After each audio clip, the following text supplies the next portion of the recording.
চ্যানেলে নতুন হয়ে থাকলে চ্যানেলটা অবশ্যই সাবস্ক্রাইব করে দিও আর পাশে থাকা বেল আইকনটা প্রেস করে দিও যাতে আমার ভিডিও সবার আগে তোমার কাছে পৌঁছে যায়। আজকে আমি চলে এসেছি খুব কম সময়ে অল্প উপকরণ দিয়ে বাদশাহী আলুর দমের রেসিপি নিয়ে। অত্যন্ত সুস্বাদু একটি রেসিপি। তো চলো দেখে নেওয়া যাক এর জন্য কী করতে হবে। প্রথমে আমি নিয়ে নিয়েছি চৌকো চৌকো করে কাটা কয়েকটা আলু। এরপর কড়াইতে দিয়ে দিচ্ছি বেশ কিছুটা পরিমাণে জলটা একটু গরম হয়ে এলে এতে দিয়ে দেবো 1 চামচ মতো নুন আর আলুগুলোকে দিয়ে দেবো সেদ্ধ করতে। আলুগুলো সেদ্ধ হতে কিছুক্ষণ টাইম লাগবে, ততক্ষণ একটা মশলা তোমাদের দেখিয়ে দিই। এই যে নিয়ে নিয়েছি গোলমরিচ, লবঙ্গ, এলাচ, দারচিনি আর জয়িত্রী। এটাকে আমি খুব ভালোভাবে গুঁড়িয়ে নেব সবকটা মশলাকে একত্রে।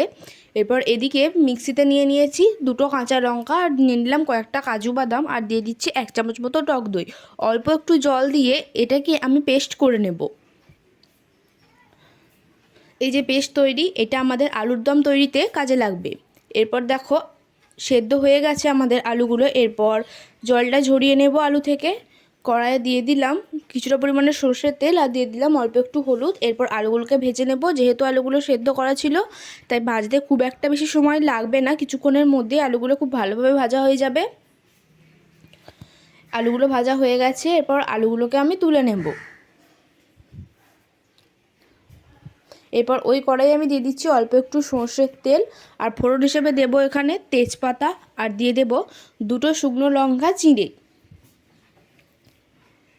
এটাকে একটু ভেজে নিতে হবে। এটা একটু ভাজা হয়ে এলে আমি যে পেস্টটা তৈরি করেছিলাম কাজু বাদাম দিয়ে, সেই পেস্টটা দিয়ে দিলাম। এটাই এই আলুর দমের মূল উপকরণ। এটা দেওয়ার ফলে আলুর দম অনেক বেশি সুস্বাদু হয়।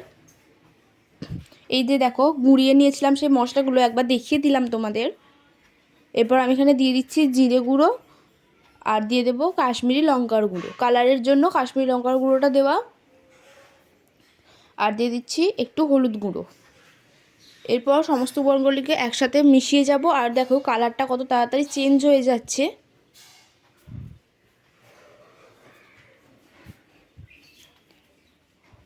এরপর দিয়ে দিচ্ছি পরিমাণ মতো লবণ। এটাকে এইভাবে কষে যেতে হবে যতক্ষণ এটা থেকে তেল ছেড়ে আসছে।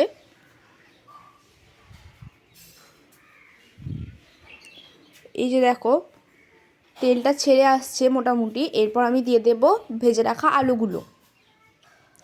আলুগুলো দিয়ে মশলাটাকে খুব ভালোভাবে মিশিয়ে নিতে হবে।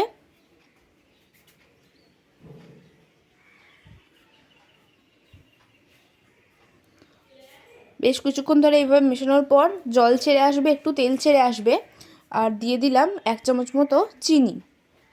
এখানে ফ্লেভারের জন্য চিনিটা দেওয়া, চিনি দেওয়ার ফলে খুব সুন্দর খেতে হয়। এরপর যতটা গ্রেভি চাও ততটা পরিমাণে এখানে জল দিতে হবে। জলটা দেওয়ার পর বেশ কিছুক্ষণ এখানে রেখে দিতে হবে যতক্ষণ এটা ফুটতে থাকছে। এই যে দেখো এটা ফুটে এসেছে। ফুটে এলেই আমি যে মশলাটা তৈরি করেছিলাম ভাজা মশলা, গোলমরিচ, জয়িত্রী, লবঙ্গ ইত্যাদি দিয়ে সেই মশলাটা দিয়ে দিলাম। এরপর নামাবার কিছুক্ষণ আগে আমি এখানে দিয়ে দিলাম অনেকটা পরিমাণে ঘি দেওয়ার ফলে খেতে আরও বেশি সুস্বাদু হয়। এরপর এটাকে একটু নাড়িয়ে চাড়িয়ে নামিয়ে নেব। তো এইভাবেই তৈরি হয়ে যাবে আমাদের বাদশাহী আলুর দম একবারেই কম সময়ে কম উপকরণ দিয়ে। কেমন লাগলো ভিডিওটা অবশ্যই জানিও। ভালো লাগলে একটা লাইক করে দিও।